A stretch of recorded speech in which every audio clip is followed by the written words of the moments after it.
បាទជម្រាបសួរបងប្អូនសូមទស្សនានេះខ្មោចចៅទៅហ៊ានសៀមបាទដែលវាមកប្លន់ទឹកដីប្រទេសកម្ពុជាយើងវាមកប្លន់រយៈពេលប្រហែលថ្ងៃហ្នឹងវាហុងខ្លួនបាទដោយសម្ដេចប្រធានព្រឹទ្ធសភាលោកមានប្រសាសន៍អញ្ចឹងហើយមកនេះមិនមែនស្ពាយលីពាក់អីណាត្រង់សេមកទេហើយចូលមកចាំឲ្យចូលមកផុតព្រំបតលហើយឯងចោលតែឯងចោលត្រូវហើយណាបាទអញ្ចឹងអានេះជាទស្សនវិជ្ជាដែល admin សរុបបុណ្យសពបាទភាសាពេលរស់ស្ដាប់ថាបុណ្យសពហើយបើយើងនិយាយភាសាដែលក្តៅកគុកវិញថាបុណ្យខ្មោចចោលទៅហ៊ានសៀមដែលមកលួចមកប្លន់ទឹកដីរបស់ជាប្រវត្តិខ្មែរក៏ដូចជារបស់ប្រជាណាចក្រកម្ពុជាយើង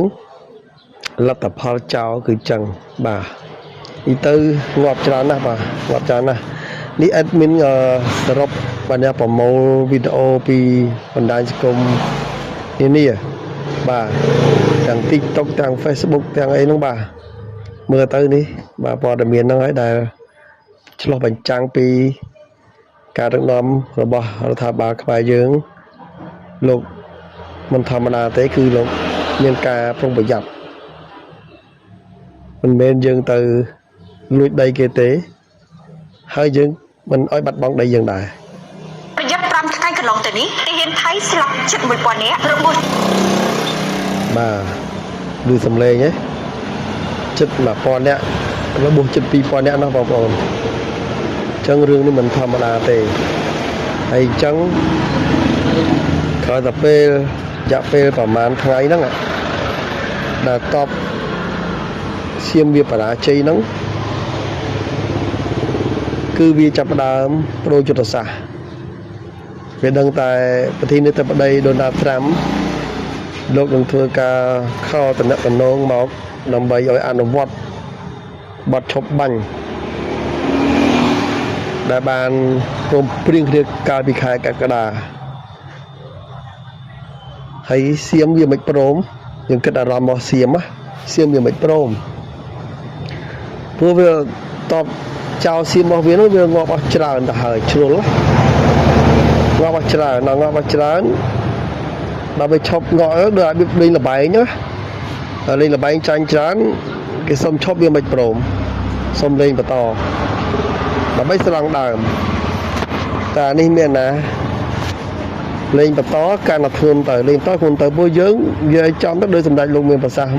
ម្ដងហើយម្ដងទៀតចឹងទាំងសម្ដេចមហាបវរធិបតីទាំងសម្ដេចអគ្គមហាសេនាបតីតេជោចឹងធានព្រឹទ្ធសភាលោកថាឲ្យចូលមកមើលតែផុតតំបន់កំហរមកលេងម្ដងលោកបានមានប្រសាសន៍ថាម៉េចហើយមិនមកលីត្រង់សេមកទេដល់ពេលអញ្ចឹងមានអីឲ្យមកស្វាគមន៍មកហើយឆុងកាហ្វេខ្មៅជូនមកដល់ខ្លះត្រូវបានម៉ែឪដែលជាឪពុកម្ដាយរបស់តបចៅសៀមហ្នឹងក៏រោរឿងដល់ថ្នាក់ដឹកនាំរបស់សៀមដែរខ្លះសិស្សគ្នាទឹមគេហៅថាសិស្សទឹមពេញកតាបកិច្ចលំហាត់តាហ៊ានអីហ្នឹងយកគ្នាមកដែរងាប់ពេញទឹកពេញដីហើយអ្វីដែលជាពិធីដែលបងប្អូនកំពុងតែទស្សនានេះវាសិតតែជាតាហ៊ានដែលមានឋានន្តរស័ក្តិហើយនៅស្រុកសៀមហ្នឹងវាជាចៅដែលមានឋានន្តរស័ក្តិខ្ពស់ហើយបាទរីឯកូនតាហ៊ានងាប់ស្អុយពេញព្រៃម៉ែឪរបស់គាត់នឹងនៅបិទបាំងគាត់ទៀតមិនឲ្យដឹងទេហើយវាដាច់តំណហើយនឹងមានអីទៀតធម្មតាម៉ែឪគេរករឿងព្រោះទេដល់អត់លើកបានថាម៉េចងាប់ក្នុងព្រៃហ្នឹងឯងតែ2ថ្ងៃទៀតមកវាទេទៅលេងចូលបានវាអស់ថ្មទូរស័ព្ទហើយបាទហើយព័ត៌មានវាស្លាប់7-8នាក់ហើយបងប្អូនជឿដែរអត់ Ba mấy đã mấy ba mấy đã rập là ní ba rập là mê thâm thâm thú là mê thâm thâm luôn bài thi rập à là mình bài thi bật bằng vậy chẳng bao con mơ chắc sẽ đành tới bà đăng pi dân ho tăng pi lan đăng pi xây nam miền cụm sập bài giang đăng đã xa ấy dương sớm mai mới tới dương thời chào dương thời chào anh châu ti tăng là cái gặp bông tại đằng môn cái tiêm lại cả nạ môn ba này miền sao ho pina mắc cái tầm rồi đấy anh cả hai đôi bọt riêng bao chứng miền đó bọt xin thô bcc đúng không xin thô bcc nó thầm bệnh ở tới chi mà tôi chỉ dùng ho chi lan màu với nhau chi trà nó bà thôi nhỉ là mưa sao hay nó một trai có thà bà bọt chào xiêmกับปงตายประรบพิธีบนขมาวเจ้าแต่เห็นเสียมได้บ่าวลุยพลอนเฉาะตึกใดนะบ่าวไปเชียประรอดเยื้องvà miền ấy nói tiệt lờiกับปงตายthứ bốn bà to tiệt đấy mà làm tiệt đó bà này sắp ta chỉ khăm ao chào để hiền xiêm được rồi là lui plon tức đây là bao và chỉ bảo rọt khăm mày lấy dương mưa tới mình chơi ta bằng phật tế hay mình AI thì hay bà AIจะเธอจะบ้านgiỏi say cà pất cứ cà pất màu bóng hay việc tranh hay việc nó bật băng po để miền tiếp bàn tay còn là tha admin của vô khơi này rom thầm nát nè đừng nom những lúc giặt dậy nè vì đừng miền ở cả môi việc bánh cho tới lúc tư chơi tới giống á hay là bây giờ lên chơi tới mình lên thôn là bà là chuyên cá đôi cái tha miền mê toạp lo mà nhá sao chừng miền con pol thể hiện bay mượn nhá pra mượn nhá chắc là nắng á chừng mê toạp khla về miền cho tụi xa khlang hay là vút biết tận nợ tiệt mày đi miền đó họp hội cái lô họp pon cái lô chừng bàn tha đã đang nom là bao thì Campuchia dân lục miền ca bị chặt tại giải miền tây bắc xa group mình đặt thằng group bạch cái tây rồi bắt đầu cho bao tờ vinh tờ màu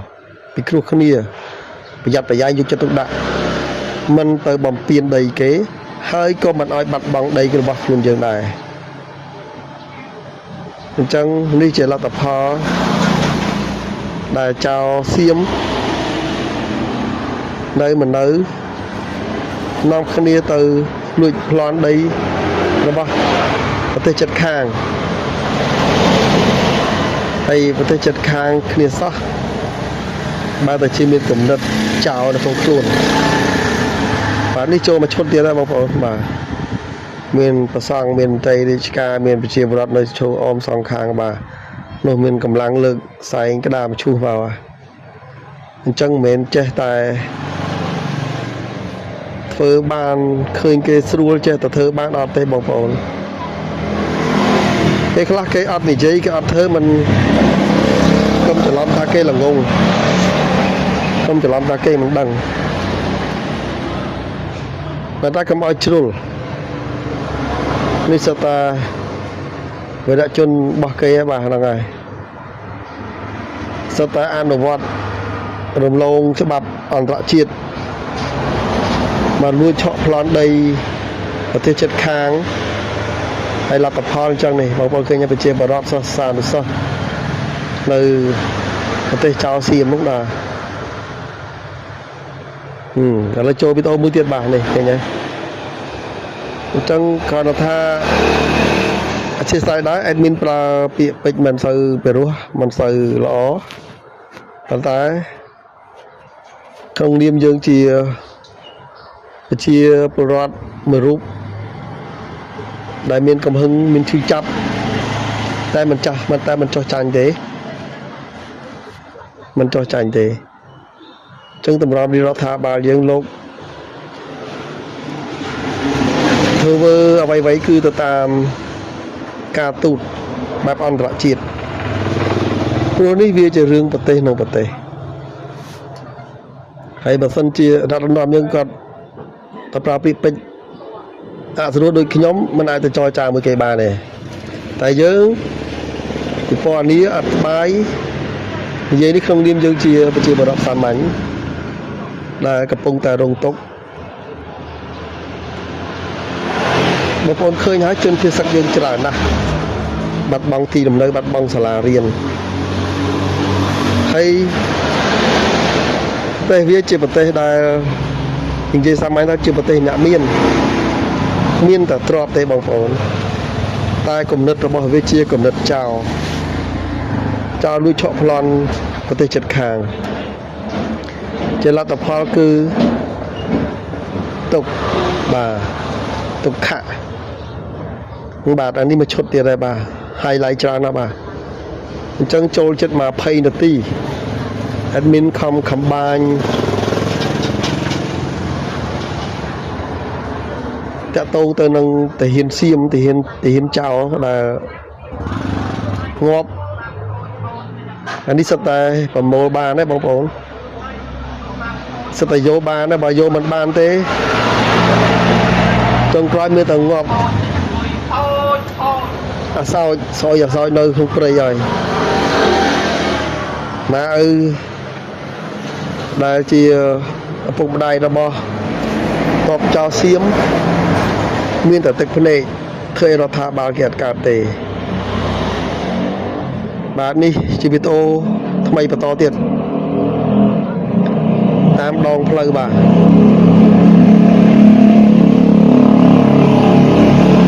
នេះគឺជាឡានហែក្បួនសពធ្វើបុណ្យតែម្ដងមានមន្ត្រីរាជការមានកងកម្លាំងប្រដាប់អាវុធនិងមានឡានដឹកសាកសពតែម្ដងបាទនេះឡានពេទ្យដែរបាទនេះជាលទ្ធផលដែលយើងមានតែទ្រព្យតែអត់មានគំនិតបាទនេះមួយឈុតទៀតដែរបងប្អូន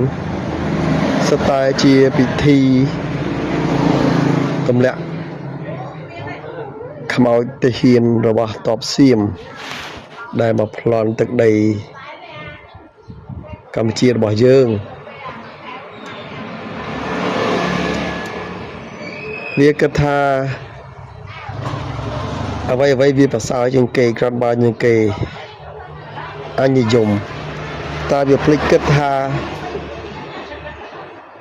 ប្រទេសកម្ពុជាមានការអភិវឌ្ឍចូលក្បែរជាង30ឆ្នាំជាងហើយចឹងក៏មានតបឆ្នាំដូចគ្នាដែររៀននៅក្រៅប្រទេសដូចគ្នារីឯអាវុធគេដាក់លក់លើទីផ្សារអន្តរជាតិដូចគ្នាទេមានលុយមានអីតែឯងគេមានដែរប៉ុន្តែគេគោរពច្បាប់អន្តរជាតិគេគោរពដែររដ្ឋបတ်ភាពរបស់ប្រទេសជិតខាងតែយើងមានទ្រព្យជាបរិវត្តមានសុខភាពល្អតែដើរទៅតាមគំនិតចោលជាលទ្ធផលជាធម្មតាចោលមានតែគុកហើយនឹងគេសម្លេះចោលឥឡូវលទ្ធផលងាប់ក្នុងព្រៃហើយនឹងទៅថ្ងៃមុខអាចនឹងប្រឈមនឹងច្បាប់ដែលនឹងរងទណ្ឌកម្មដោយច្បាប់អន្តរជាតិយន្តការអន្តរជាតិនេះគេហៅថាសង្គ្រាមឧក្រិដ្ឋកម្ម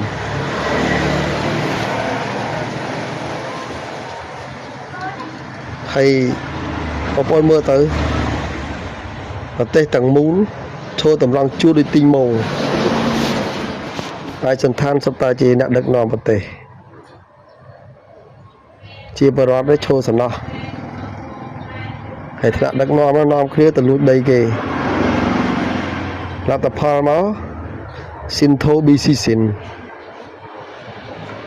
ទៅជិះម៉ូតូមកវិញឲ្យជិះគេជិះចានបាទ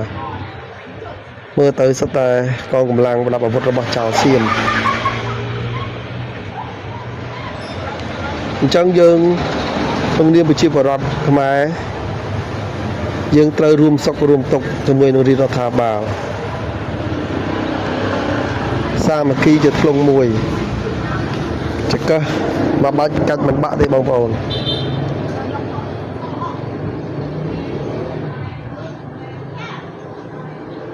ហើយសម្រាប់ admin ក៏យល់ឃើញថាថ្ងៃនេះទី13ដែល admin កំពុងតែបញ្ចូលសម្លេងនេះគឺព្រឹកមិញម៉ោង 2 ហើយទី13 ខែ 12 2025 នេះតបស្ទាមវាបំផ្លាញសមិទ្ធផលរបស់រដ្ឋាភិបាលយើងតាក់ទងទៅនឹងស្ពាននៅស្រុកមានវែងខេត្តពោធិ៍សាត់ឥឡូវនេះជាលទ្ធផលដែលកងកម្លាំងចោរតបសៀមមិននៅលួចទឹកដីរបស់ប្រទេសជិតខាងឃើញគឺស្លូតថាគេល្ងងឃើញគេមិនមាត់ថាគេគោឃើញគេមិនមានមតិយោបល់ថាគេល្ងងលទ្ធផលគឺដូចក្នុងវីដេអូនេះអញ្ចឹង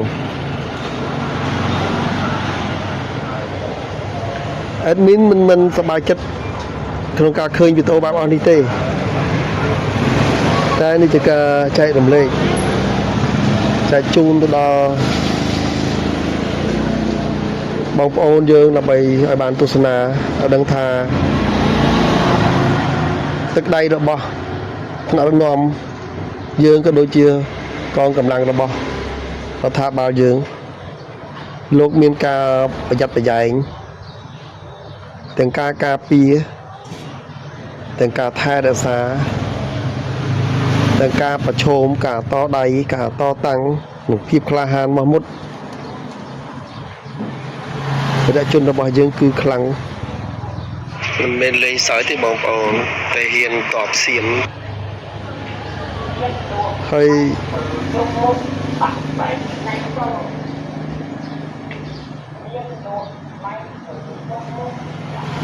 យើងចំទៅងាប់ច្រើនណាស់បងប្អូនតែហ៊ានសៀមចោលសៀមងាប់ច្រើនដល់ងាប់ច្រើន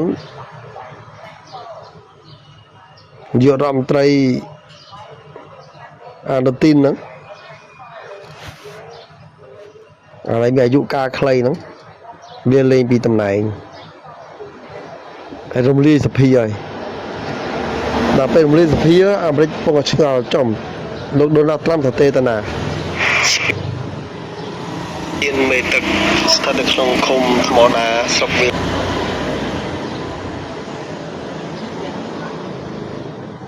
បាទហើយនេះគឺជាទស្សនភាពស្ពានមេទឹកស្ថិតនៅឃុំថ្មដាស្រុកវាលវែងខេត្តពោធិ៍សាត់ដែលបំផ្លាញដោយ F16 របស់